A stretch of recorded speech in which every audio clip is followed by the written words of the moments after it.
Le mot Armageddon est souvent utilisé pour décrire les dangers qui détruiront la Terre. L'édition de mars 2024 du magazine Astronomie présente ce titre en couverture. Catastrophe cosmique, comment l'univers menace la vie sur Terre. L'univers est un endroit terrifiant, rempli de menaces existentielles. La Terre peut sembler très solide sous nos pieds, mais l'existence continue des minces couches de roches, d'eau et d'air qui nous soutiennent n'est en aucun cas garantie. Les astéroïdes errants, les super-éclairs et les supernovas explosives ne sont que quelques-unes des calamités qui peuvent s'abattre sur notre monde fragile. À court terme, il est possible de gérer ou d'atténuer certaines de ces menaces. Les astéroïdes peuvent être détournés et les réseaux électriques renforcés. Mais d'autres apocalypses sont inévitables à mesure que le système solaire vieillit. Une lune qui s'éloigne, l'effondrement de la magnétosphère terrestre, le cœur du soleil qui décline, chacune d'entre elles représente un compte à rebours vers une apocalypse différente dont certaines sont plus imminentes que d'autres. La Bible confirme de tels dangers cosmiques lorsque les signes célestes prophétisés terrifieront les êtres humains sur toute la Terre. Comment les hommes et les femmes les plus importants réagiront-ils? Apocalypse 6, verset 15. Les rois de la terre, les grands, les chefs militaires, les riches, les puissants, tous les esclaves et les hommes libres se cachèrent dans les cavernes et dans les rochers des montagnes. Et ils disaient aux montagnes et aux rochers, « Tombez sur nous et cachez-nous devant la face de celui qui est assis sur le trône et devant la colère de l'agneau, car le grand jour de sa colère est venu, et qui peut subsister ?» Oui, mes amis, la prophétie biblique révèle les dangers dramatiques qui nous attendent, mais aussi la bonne nouvelle du royaume de Dieu à venir, gouverné par le Messie Jésus-Christ en tant que roi des rois et seigneur des seigneurs. Étonnamment, lorsque Jésus-Christ reviendra, toutes les armées du monde et toute la puissance militaire mondiale combattront le roi conquérant à venir lors de la bataille d'Armageddon. Dans l'émission d'aujourd'hui, nous vous proposons une brochure d'études gratuite Armageddon et au-delà pour vous aider à comprendre ce qui attend la planète Terre. Alors rejoignez-nous dans l'émission d'aujourd'hui et découvrez qui gagnera la bataille d'Armageddon.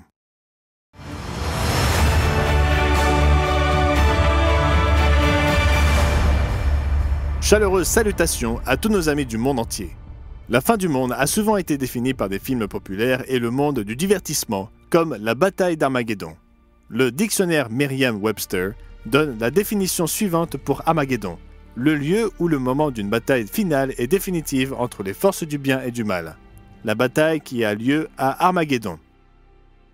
Cette définition reflète le concept populaire d'Armageddon, mais elle n'est pas techniquement exacte selon la Bible. Si vous avez une Bible, consultez le 16e chapitre de l'Apocalypse. Nous y voyons qu'Armageddon ou Megiddo est plutôt le lieu de rassemblement des armées du monde avant que la bataille n'ait lieu à Jérusalem. Apocalypse 16, verset 16. Ils les rassemblèrent dans le lieu appelé en hébreu Armageddon. L'expression hébraïque Armageddon signifie la colline ou la montagne de Megiddo. Les armées du monde se rassembleront dans le nord d'Israël à Megiddo avant de descendre vers le sud jusqu'à Jérusalem. Megiddo est située à environ 88 km au nord de Jérusalem en Israël. Dans l'Antiquité, elle gardait la principale route commerciale entre l'Égypte et Damas. Elle surplombe également la plus grande plaine d'Israël, la vallée de Jizreel, comme l'appelle la Bible, ou la plaine d'Esdraélon.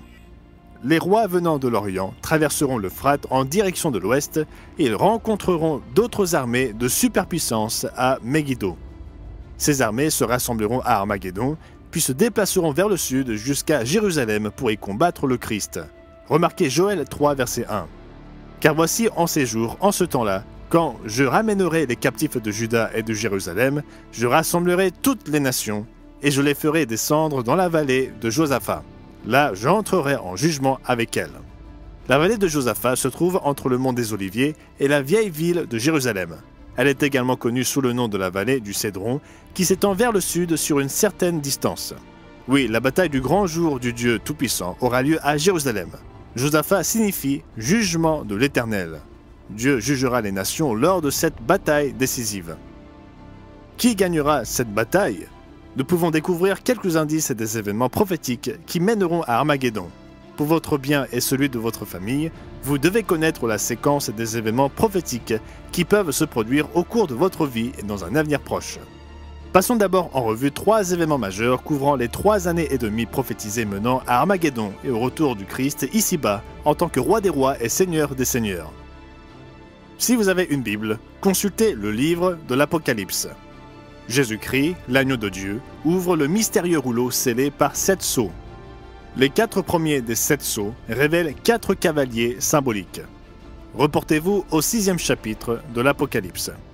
L'apôtre Jean, qui a écrit le livre de l'Apocalypse sous l'inspiration de Dieu, voit en vision les fameux 4 cavaliers de l'Apocalypse. Ils symbolisent dans l'ordre les faux Christ et les fausses religions, la guerre et ses effets dévastateurs, les famines qui suivent de près les guerres, la peste et les maladies qui suivent les famines. L'apôtre Jean décrit le 4e cheval et son cavalier dans Apocalypse 6, verset 8. Je regardai, et voici parut un cheval d'une couleur verdâtre. Celui qui le montait se nommait la mort, et le séjour des morts l'accompagnait. Le pouvoir leur fut donné sur le quart de la terre, pour faire périr les hommes par l'épée, par la famine, par la mortalité et par les bêtes sauvages de la terre.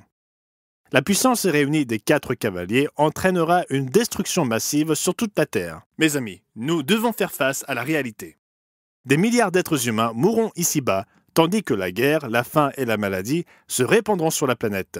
Oui, nous serons confrontés au danger extrême de l'anéantissement de l'humanité. Le 4e sceau de l'Apocalypse représente les effets réunis des 4 cavaliers. Le monde subira une mort massive d'hommes, de femmes et d'enfants.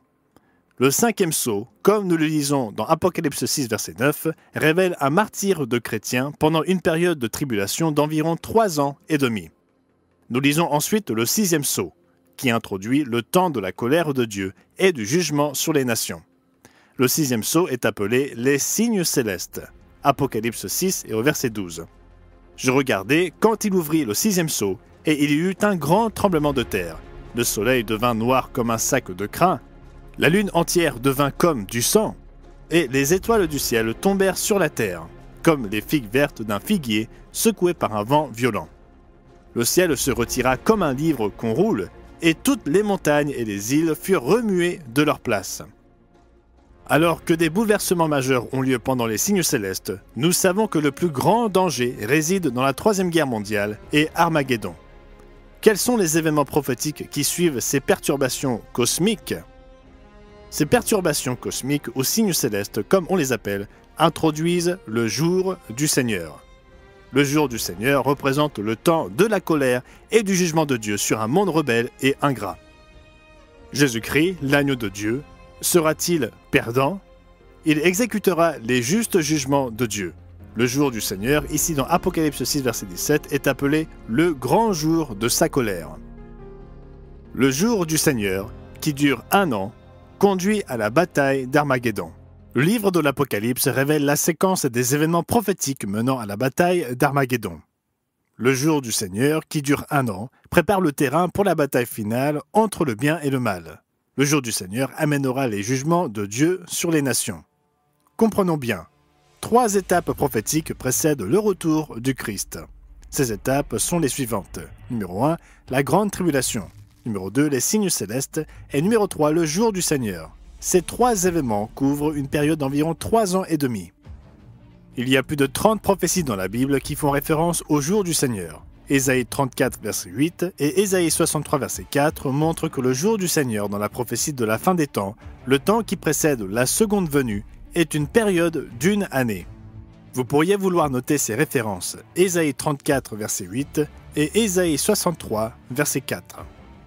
À la fin de cette année du jour du Seigneur, la résurgence d'une superpuissance appelée la Bête dans le livre de l'Apocalypse rejoindra les puissances militaires d'autres nations pour lutter contre cet envahisseur venu de l'espace, le Messie qui revient, le Roi des rois et le Seigneur des seigneurs, Jésus-Christ.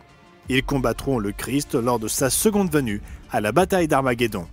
Apocalypse 17, verset 12, « Les 10 cornes que tu as vues sont 10 rois qui n'ont pas encore reçu de royaume, mais qui reçoivent autorité comme rois pendant 1 heure avec la bête. Ils ont un même dessein, et ils donnent leur puissance et leur autorité à la bête. Ils combattront contre l'agneau. »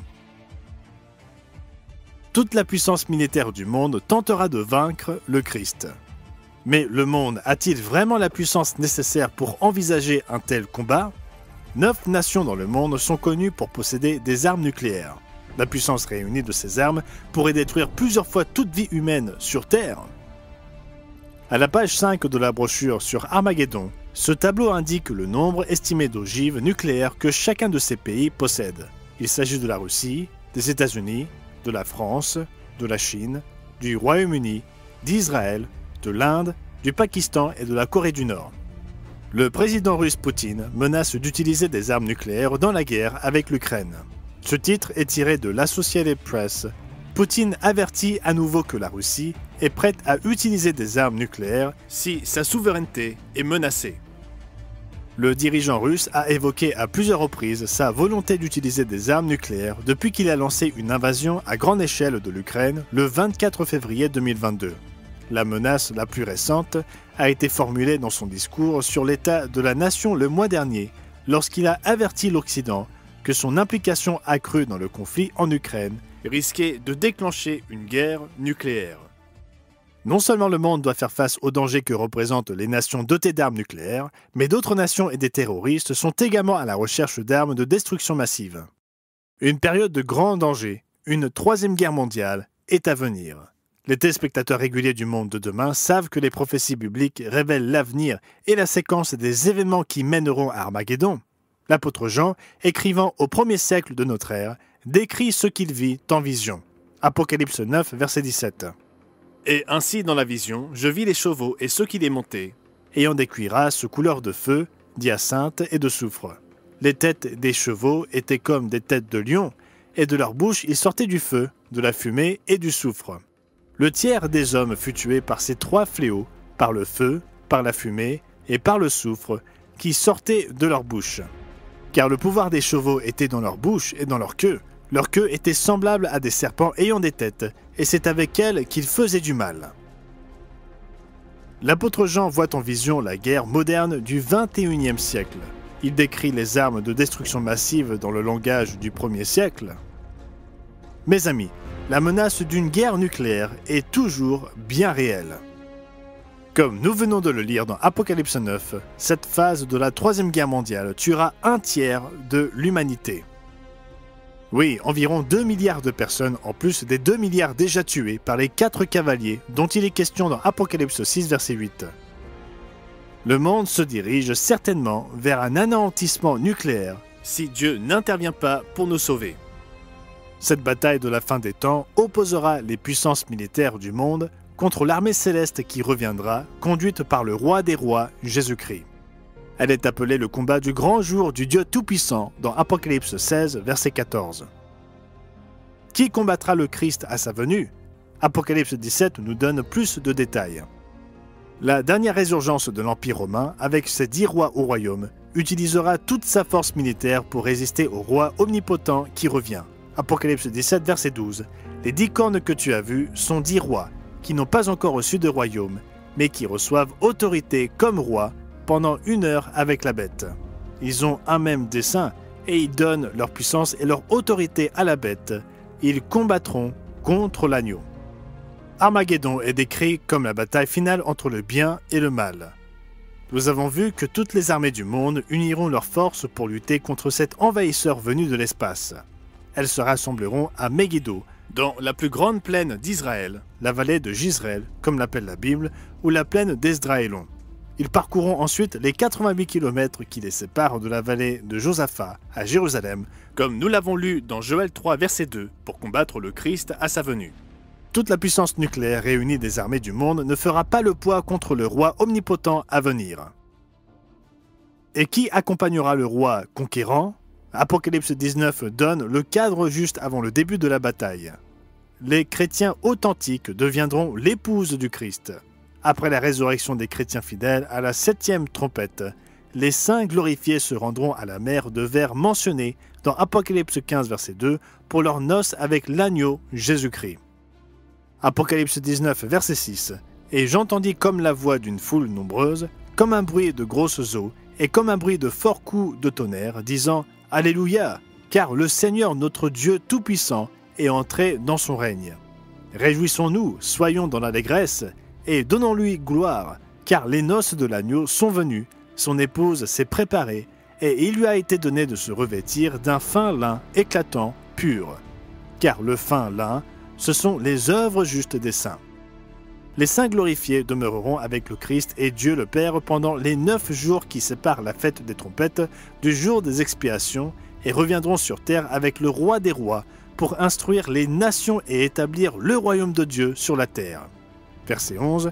Puis je vis le ciel ouvert, et voici parut un cheval blanc. Celui qui le montait s'appelle fidèle et véritable, et il juge et combat avec justice.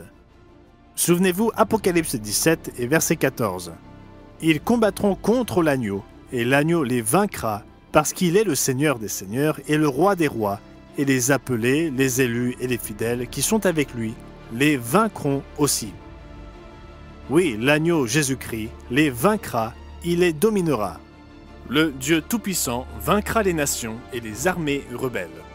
Enfin, le processus prophétique de paix mondiale pourra commencer avec l'établissement du royaume de Dieu sur terre. Que Dieu hâte ce jour.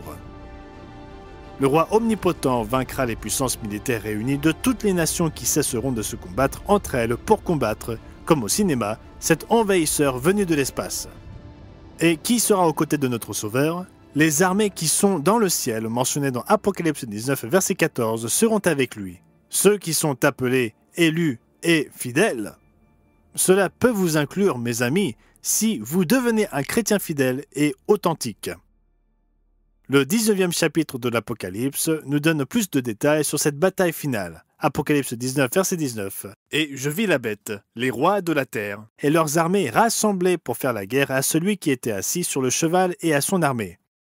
Et la bête fut prise, et avec elle le faux prophète, qui avait fait devant elle les prodiges par lesquels il avait séduit ceux qui avaient pris la marque de la bête et adoré son image.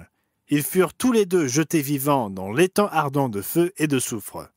Et les autres furent tués par l'épée qui sortait de la bouche de celui qui était assis sur le cheval, et tous les oiseaux se rassasièrent de leur chair. » Nous avons lu plus haut que le jour du Seigneur, qui dure 1 an, est le moment où Dieu jugera les nations rebelles. Comme il est dit dans Apocalypse 6 et verset 17, « Car le grand jour de sa colère est venu, et qui peut subsister ?» Continuant dans Apocalypse 19, nous voyons confirmer la glorieuse autorité du futur souverain de la planète Terre. Il avait sur son vêtement et sur sa cuisse un nom écrit « Roi des rois et Seigneur des seigneurs ». Il est le roi conquérant. Oui, qui peut subsister? Armageddon est décrit comme étant la bataille finale entre le bien et le mal. Le commandant des armées célestes gagnera ce combat. Et grâce à cette grande victoire, il inaugurera le millénaire, 1000 ans de paix et de prospérité pour toutes les nations. Mais comment allez-vous vous préparer à ces événements impressionnants qui nous attendent? Remarquez l'exhortation du Seigneur Jésus-Christ dans Luc 21, verset 36. « Veillez donc et priez en tout temps, afin que vous ayez la force d'échapper à toutes ces choses qui arriveront et de paraître debout devant le Fils de l'homme. » Peut-être n'avez-vous pas prié de la sorte. Le moment est venu de vous mettre à genoux et de crier à Dieu pour qu'il change votre vie. Ésaïe 55, versets 6 et 7 nous dit comment nous approcher de Dieu. Cherchez l'Éternel pendant qu'il se trouve, invoquez-le tandis qu'il est prêt, que le méchant abandonne sa voie et l'homme d'iniquité ses pensées, qu'il retourne à l'Éternel, qui aura pitié de lui, à notre Dieu, qui ne se lasse pas de pardonner. Les scientifiques, les astronomes et les hommes et femmes d'État nous avertissent que la planète Terre est en danger de destruction totale. Mais le plus grand avertissement nous vient des prophéties bibliques et du Messie lui-même. Il révèle la séquence des événements de la fin des temps, y compris la grande tribulation, les signes célestes et le jour du Seigneur. L'événement culminant sera le combat du grand jour du Dieu Tout-Puissant, mentionné dans Apocalypse 16, verset 14, aussi communément appelé la bataille d'Armageddon. Les rois de la terre et leurs armées, Apocalypse 19, verset 19, se rassembleront dans le nord d'Israël pour combattre le Messie, Jésus-Christ, lors de sa venue. Le roi des rois vaincra ces nations rebelles et oppressives. Mais comment pouvons-nous avoir la paix dans ce monde alors que la nature humaine se rebelle continuellement contre le chemin de la paix? Le général Douglas MacArthur s'est rendu compte de la futilité de la guerre et a souligné la nécessité d'une solution spirituelle. Il déclara nous avons eu notre dernière chance. Si nous n'élaborons pas quelques systèmes plus grandioses et plus équitables, Armageddon sera à notre porte. Fondamentalement, le problème est toujours théologique et implique une renaissance spirituelle et une amélioration du caractère humain appelée à se synchroniser avec notre avance presque sans égale dans le domaine de la science, de l'art, de la littérature et de tous les événements matériels et culturels des derniers 2000 ans. Ce problème doit être posé sur le plan spirituel si nous voulons sauver la race ou la chair. Oui, nous devons nous soucier du plan spirituel si nous voulons sauver la chair. Au-delà d'Armageddon, le nouveau gouvernement mondial composé du Christ et des saints enseignera le chemin de la paix. Oui, au cours du millénium, il y aura une recrudescence ou renaissance spirituelle, un changement du caractère humain et de l'esprit humain.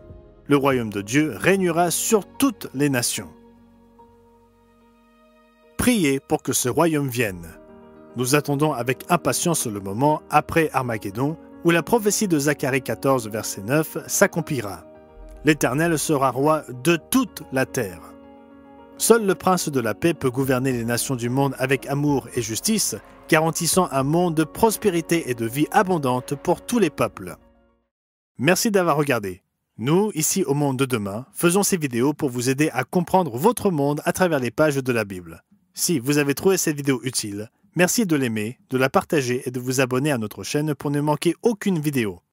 Et si vous voulez en savoir plus, demandez notre brochure d'études bibliques gratuite Armageddon et au-delà en cliquant sur le lien dans la description ou en la commandant en ligne sur notre site internet mondedemain.org. À la prochaine fois.